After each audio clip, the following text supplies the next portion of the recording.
So, a lot of you might have heard about this, and so I'll try to explain, if I can, a little bit about kind of how our response goes. So, when we have an infected premise or an affected site, what that does is it generates a control area, which is 10 kilometers. Okay, so anytime we identify HPAI in the site, doesn't matter if it's, again, 5 birds or 500,000, we call that an infected site. And immediately what we will do is we will create these different zones, and there will be different requirements for each one of these different zones. We've got an infected zone, a buffer zone around that, and then we're going to have a surveillance zone around that. And each one of these zones will have some different requirements during our response. Excuse me. So on the affected site or infected premise, if you will, some of the things that we will do to kind of work our way out of this situation is that the poultry that are infected on this site are placed under quarantine. So nothing moves off or onto the site as far as poultry and or poultry products. We then will work with the flock owners to develop what we call a flock plan. Basically, what are we going to do? How are we going to work our way out of this? How are we going to get this producer? How are we going to get this person back into business again? And so typically what we will do is we will appraise the flock. We will put together indemnity agreements with USDA, and then we will agree as part of that we will depopulate the remaining birds that are on the flock. And so we've had a number of situations over the years where we have tried to limit this virus to a single barn on a site. But I can tell you that that never works very well. And so that moving forward, in order to depopulate the site in a timely manner and to really control any spread of that virus to other flocks, we put all of the birds on that premise down. They're all depopulated. After depopulation, of course, we've got a big problem, because now we've got all these carcasses on the site. And the typical protocol or the typical process that we use on these affected farms is composting. So some of you may or may not be familiar with that, but it's a method that is used for putting a carbon source along with the carcasses, having the correct ratio, if you will, recipe. We have some subject matter experts who help us out with that to make sure that the process goes well. And then we monitor the temperature to make sure that the virus is killed, the virus dies.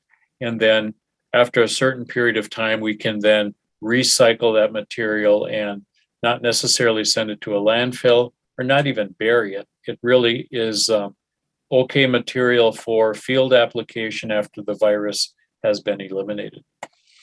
After the compost is complete and is removed off the premise, we take some activities, some virus elimination activities to ensure that the virus has been eliminated from the premises, and we conduct some testing to make sure that the environment is clean.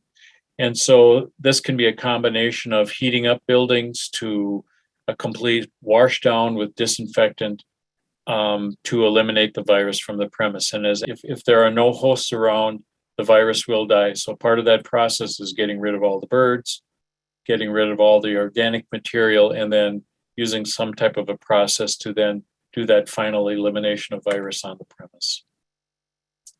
Okay, so we've got the infected premise that we have to deal with. Then we have this whole control area that if you as a poultry producer are just happen to be in this area, you're not an infected premise, but you might be located here or one of those locations, you are in a control area. So now what happens?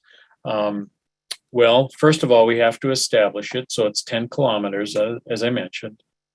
We then, within this zone, work to identify all the premises that have commercial and backyard poultry.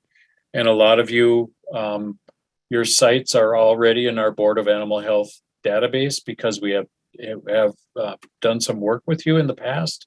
And so we typically have a pretty good head start on that, but certainly we do work to make sure that we get all of these sites identified. All of the larger commercial poultry flocks or sites are placed under quarantine in this control area, and so they cannot move poultry or poultry products off their premise, at least until they undergo some surveillance. And we've got some protocols that we have established. They're all a little bit different, but typically it's going to be some type of a weekly surveillance where we sample the flock and collect samples. Typically there'll be tracheal swab samples or oral pharyngeal swab samples to determine if we've got active virus on the site.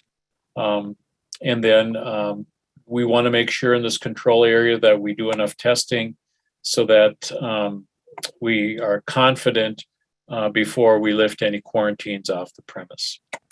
For you as a backyard flock owner, we try to contact you. We realize that a number of you, this is not your 9-to-5 job.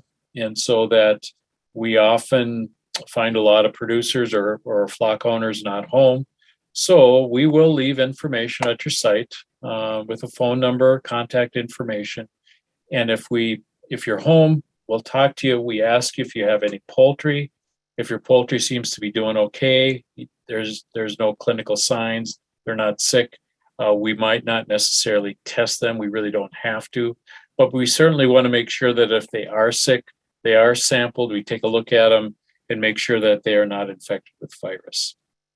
But certainly for anybody in this control area, we want to make sure that we've got stringent biosecurity and permitting protocols in place before anything moves on or off these farms. And then, of course, we've got one final zone as part of our response plan, and this would be called the surveillance zone. And really from the infected site out to the edge, we've got about a 20-kilometer or about 12 miles as far as the distance. So this is really more of just an additional buffer area around that control area. We do our best to identify all of the commercial poultry premises within this zone. And because of the buildings, because of the arrangement, we have a pretty good handle on that. And we will try to contact most of the backyard poultry producers and give them some additional information on HPAI. University of Minnesota Extension has done a wonderful job providing us with some of that information, and then talk to them about biosecurity and making sure that they closely monitor their flocks.